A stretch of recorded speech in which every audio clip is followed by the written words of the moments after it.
Sir Bharat जो दुनिया के 2.4% हिस्से के काबिज है, परंतु ये 8% wild life diversity flora fauna को रिचली कैप्चर करता है।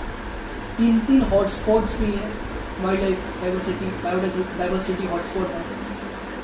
इस देश में वाइल्ड लाइफ मैनेजमेंट इतना इम्पोर्टेंट क्यों है? अब जैसा कि आपने पुस्तक में लिखा भी है, wild life management without use, तो क्या वास्तव में वाइल्ड लाइफ मैनेजमेंट बिना संघर्ष के पॉसिबल है? और यदि हाँ तो उसके क्या तत्व हैं, कैसे पॉसिबल है, उस पर चर्चा होगा सर।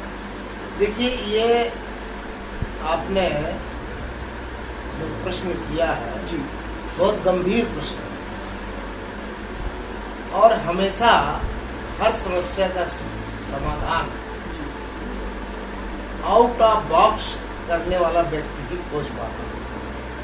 सीधे सीधे समाधान नहीं मिलता, आपको कुछ हट के सोचना पड़ेगा, क्योंकि जहां वाइल्ड लाइफ है लोग भी हैं, कॉन्फ्लिक्ट भी होगा। तो हमें ये समझना पड़ेगा कि वाइल्ड लाइफ की क्या जरूरत है और लोगों को जो कॉन्फ्लिक्ट होता है वो कैसे वो हो, रिजॉल्व हो, कि जिससे एक दूसरे के बीच में ना हो। तो सबसे पहले मैं आपको बता दूं, वन्य प्राणी और वनस्पति मानव के अस्तित्व के लिए बहुत जरूरी है। हर वन्य प्राणी का छोटे से छोटे चींटी से लेके दीमक से लेके पशु पक्षी सबका इस प्रकृति का संतुलन बनाए रखने में बहुत बड़ा योगदान, जिसे हम कई बार नहीं जानते। हमें लोगों को बताना पड़ेगा कि ईश्वर ने जो भी प्राणी बनाए हैं उन सबका उद्देश्य प्रकृति को बचाने, केवल 2 पैर का प्राणी मनुष्य भर के लिए पृथ्वी नहीं है।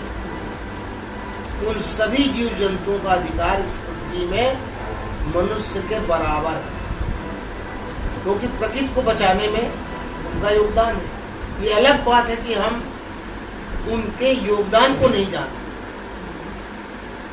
प्रसिद्ध पक्षी विशेषज्ञ डॉक्टर सलीम अली ने कहा था कि यदि चिड़िया नहीं होती तो ये पृथ्वी मनुष्यों के रहने लायक नहीं। क्यों? एक चिड़िया अपने वजन से 2 गुना कीड़े मकोड़ों रोज खाती है, तो कीड़े मकोड़ों को साफ कर देती है। इसी तरह से अन्य जानवर भी है जो अन्य गले सले चीजों को खा के नष्ट कर देते हैं, बीमारी नहीं फैलती। तो हमें पहले ये बताना पड़ेगा भाई चिड़ियों का योगदान क्या हमारे लिए। गौरैया को मार दिया चाइना में तो बहुत मुश्किल पड़ गया, कीड़े पाए गए। तो अगर हम बिना आंसू बहाए लोगों का सहयोग चाहते हैं तो हमें ये बताना पड़ेगा हर पशु पक्षी के योगदान क्या है वनों को बचाए रखने के लिए। तो अब हम ये देखेंगे कि वन्य प्राणी को बचाए रखने के लिए प्रबंधन क्या होना चाहिए। जैसे हम कहते हैं आदमी के लिए क्या, रोटी कपड़ा और मकान, तो वन्य प्राणी के लिए भी क्या यही चीज है, वही प्राणी है। Food, water, shelter and space, 4 चीजें चाहिए। फूड चाहिए, भोजन, तो तृणभक्षी जानवर हैं उनको घास चाहिए। पानी तो सबको चाहिए। फिर इसके बाद शेल्टर चाहिए, एक दूसरे जीव से बचने के लिए। और इसके बाद स्पेस चाहिए, कितना एरिया होना चाहिए कि हर एक एनिमल के लिए उतना घूमने का एरिया। टाइगर के लिए 80 किलोमीटर चाहिए, 20 स्क्वायर किलोमीटर एरिया चाहिए घूमने के लिए। पानी जो सबसे महत्वपूर्ण है, बिना उसके कोई जीव रह नहीं सकता है।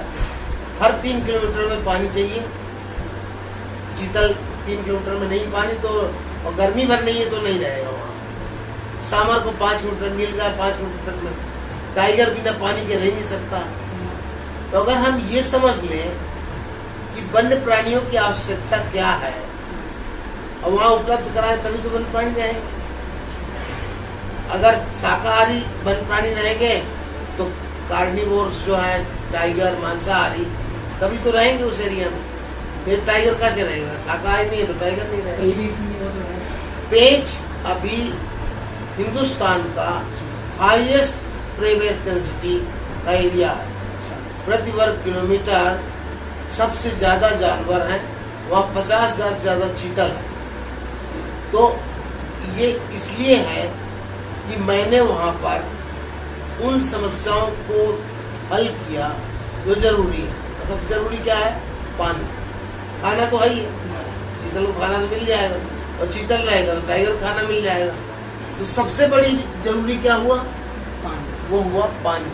इसके कारण हमने सिर्फ ये किया। अब कम बजट में, क्योंकि बहुत फेमस नहीं था, तो कोई खास बजट, वर्ल्ड बैंक का पैसा था वो दूसरे चीजों में खर्च हो गया, लेकिन मैनेजमेंट के लिए पैसे की कमी थी। वहाँ जरूरत थी आपको देसी नॉलेज, देशज ज्ञान, कैसे क्षेत्रीय उसको के आधार पे हम पानी उपलब्ध करा सकते। तो हमने सबसे पहले काम किया कि ऐसे जगह ढूंढा जंगल में रहती है जहाँ थोड़ी वैली हो, जहाँ थोड़ा घास हरी है, जहाँ मधुमक्खी बैठती है, वहाँ अगर खोदा जाए 4-5 फुट गोल, चिड़िया बोलते हैं उसको, तो पानी निकले, गर्मी भर रहेगा। अच्छा। तो सबसे पहले हमने, और बहुत लो कास्ट है, 1,000 रुपया में या चौकीदारी को देता है, ऐसे हमने हमने बताया कि टैंकर से पानी नहीं लाना है, हर जगह पे 3-3 किलोमीटर पे ऐसे पॉइंट ढूंढो जहाँ पे झिरिया खोदी जाए, और झिरिया का पानी गर्मी में बहुत ठंडा रहता है, अब बह के जाएगा, थोड़ा दूर रोक दीजिए, तो जिन जानवरों को लौटने का रहता है मिट्टी में, उनका हो जाएगा, पीने के लिए जगह हो गई। तो सबसे पहले हमने झिरिया खुदवाई, और एक कर्मचारी जिसने पहाड़ में एक झिरिया ढूंढा, उसका नाम था गौतम सोनी, फॉरेस्ट गार्ड था, उसको हमने आउट ऑफ टन प्रमोशन दिलाया, फॉरेस्ट गार्ड से फॉरेस्टर, जो 25 साल लगते हैं। इसके कारण से जो प्रमोशनल एक्टिविटी है कि उनको लोगों को अवार्ड मिला, रिवार्ड मिलेगा तो लोग काम करेंगे। तो उसके कारण से हर गार्ड, हर चौकीदार लग गया कि उसके एरिया में कम से कम 3-4 झिरिया होनी चाहिए। और मैंने पहली बार टैंकर से वाटर सप्लाई बंद करा दी। पहले टैंकर से वाटर लाते थे और सीमेंट का सॉसर बनाते थे, उसमें पानी भरते थे, तो सीमेंट का सॉसर दोपहर बाद इतना बॉइलिंग हो जाता था, पानी पीने लायक। मैंने अगले साल से कहा कोई टैंकर बिजनेस नहीं, कोई शासन नहीं, प्राकृतिक तरीके से कैसे पानी दिया जाए। सबसे पहले झिरिया, जो पहाड़ों से रिश्ता हुआ पानी आ रहा है। नहीं, झिरिया तो अलग कहीं खोद के जमीन में बनाना है। अच्छा, ये वही जमीन में ढूंढ करके कहाँ पानी निकलेगा, ये आप समझ होना चाहिए। जामुन का पेड़ है, गहुआ का पेड़ है, थोड़ी मिट्टी हरी है, मतलब घास, मधुमक्खी बैठ रही है, तो उस एरिया को खोदे तो पानी मिलेगा। तो पानी खोद लेते हैं 4-6 फीट, और 4-6 फीट है गोल और गहरा, तो पानी निकलता है, तो बरस भर रहता है और ठंडा रहता है, हर जगह प्राकृतिक है, ले जाना नहीं। इसके बाद फिर हमने जब बरसात हो गई तो अक्टूबर के बाद जो नाले आ रहे थे उनको चेक डैमिंग किया, काली मिट्टी पटल करके 1 मीटर ऊंचा उठा दिया, तो पानी जा, फिर आगे series of such check dam बनाए गए, जिससे पानी इनका खत्म भी हो जाए तो हम झिरिया खोद लें बीच में कहीं, तो पानी रहेगा। फिर इसके बाद आया थोड़ा पैसा जुगाड़ किया जाए, तो हमने फिर तालाब बनाए। तालाब कहाँ बनाना चाहिए और कैसे बनाना चाहिए, ये भी बड़ी भारी बात है। 1864 की जो R.S. टन्यल किताब में एक तालाब बनाने का उसमें नुस्खा दिया हुआ था, कैसे बनाना चाहिए। लोग यही गलती करते हैं, इससे तालाब में पानी गर्मी भर नहीं रहता। यदि गर्मी भर पानी नहीं रहता है बरसात होने तक, तो उस एरिया में जानवर नहीं आएगा।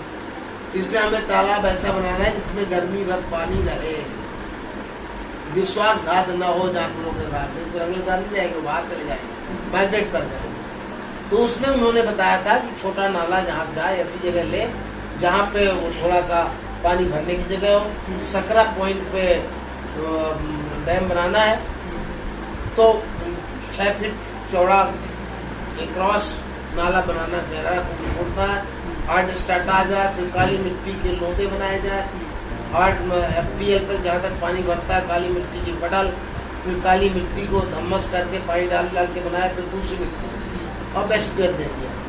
ऐसे करके फिर हमने 25-26 तालाब वहाँ पे बनाए। क्या हो गया, झीलिया हो गया, चेक डैमिंग हो गया और तालाब हो गया वेल डिस्ट्रीब्यूटेड। जब पानी हो गया और जब नाले में पानी रहेगा तो घास भी हरी रहेगी।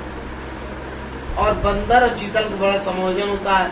जब घास सूख जाती है तो बंदर ऊपर से हरे हरे पत्ते अपने आदत के अनुसार फेंकता है नीचे, तो चीतल उसको खा लेते हैं। पानी है, पानी सबसे महत्वपूर्ण है, यह लोग नहीं समझते। यही मैनेजमेंट का मेन एंगल है जो मैंने समझाया। डाउटी है, पानी है, खूब जानवर होंगे, खूब जगह है, जिधर पर्यटक जाएगा उनको खूब जानवर देखने को मिलेंगे, टाइगर देखने को मिलेगा। तो ये जो है पानी हो गया, फूड हो गया, फूड तो है जंगल में, पानी हो गया तभी तो भोजन भी मिल जाए, खा सकेंगे वो। दो मेन हो गया। अब चीतल के लिए ओपन स्पेस चाहिए, बचत के लिए, बरसात नहीं, उसमें रात्रि में तो वो घेरा बना के बैठते हैं, जिससे एक दूसरे की तरफ देखते हैं, खुले में। उनके लिए ओपन चाहिए, उनके लिए कवर ओपन वाला सुरक्षित है, शेल्टर। टाइगर दौड़े तो वो पता लग जाए उनको। लेकिन सामर घने जंगल में रहता है, डेंस फॉरेस्ट में, पहाड़ी में रहता है, उसके कान बड़े बड़े होते हैं, तो हल्का इशारा उसको पता लग जाता है। तो इस तरीके से वो अपना उसका शेल्टर हो गया। टाइगर के लिए भी शेल्टर की जरूरत होती है। जब वो छोटे बच्चे देती है टाइगर्स तो उसको गुफा चाहिए, तो जिसमें गुफा में छोटे बच्चे घुसा दे, ताकि दूसरा टाइगर न मार दे, लेपर्ड नहीं मार दे, दूसरा कार्निवोर नहीं मार दे। तो उनके लिए भी शेल्टर इस तरह चाहिए, और उनके लिए पानी भी चाहिए। अगर पानी पास में है तो टाइगर्स अपने बच्चे देगी। आपका जो सुअर है, जंगली सुअर या सामर है, इनको पानी चाहिए। सुअर के लौटने के लिए चाहिए मिट्टी, कीचड़ चाहिए। अब सुअर का महत्व यह है, लोग कहते हैं सुअर बहुत नुकसान करते हैं खेती में, बगल पड़ोस की। लेकिन सुअर अगर नहीं होता तो ये पृथ्वी जंगल निपुत्ति हो जाता है, क्योंकि सुअर हल भी है और हरवाहा भी है। यदि आपकी 5 एकड़ जमीन है तो आपको एक हल चाहिए। खेती अगर हल नहीं चलाओगे तो उसमें कुछ नहीं होगा, ऊसर हो जाएगी। तो ये सुअर हमारा तो 4 लाख हेक्टेयर है, कितने हल चाहिए? तो भगवान ने सुअर को हल और हरवाहा दोनों बना दिया। ऐसी ड्यूटी लगाई है कि जब खोदेगा नहीं तो जड़ से खाता है वो, तो खोद खोद के मिट्टी जड़ खाता है खूतर से, तो मिट्टी भुरभुरी हो जाती है। जब बीज गिरेंगे तो उसमें उगेंगे। ये सुअर नहीं होगा तो जंगल नहीं बचेगा। सुअर कहते हैं ना, पृथ्वी को भगवान 12 अवतार लेके बचाया, तो इससे भी आप सीखिए। पृथ्वी तो तभी है जब उपजाऊ हो। तो आज भी 12 जो है जंगली 12 है, 12 अवतार जैसा ही पृथ्वी को बचा रहा है।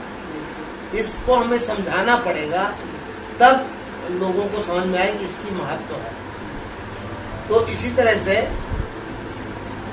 तो ये चीज जब आयाम हो गया, स्पेस तो चाहिए ही, तो जहाँ पे ओपन स्पेस देना पड़ेगा। पानी हो गया, घना जंगल तो ऑलरेडी है, जैसे घना जंगल होगा पानी फिर आपने संचित कर लिया तालाबों में। इस तरह से वाइल्ड लाइफ मैनेजमेंट की ये पहलू है। अब इसके बाद वाइल्ड लाइफ मैनेजमेंट का अंतिम पहलू है कि कोई मारे नहीं, शिकार से बचाया जाए। तो शिकार से बचाने के लिए आपको सुरक्षा तंत्र रखना चाहिए कि बाहर से कोई ना आके मार दे। आपकी चौकी होनी चाहिए, आपको सूचना देने वाले होने चाहिए। इस मैनेजमेंट पे हम चर्चा करेंगे अगले एपिसोड में कि सुरक्षा तंत्र कैसे विकसित करना चाहिए, मैन एनिमल कॉन्फ्लिक्ट कैसे हमको सॉल्व करना चाहिए, लोगों को अपने साथ कैसे जोड़ना चाहिए।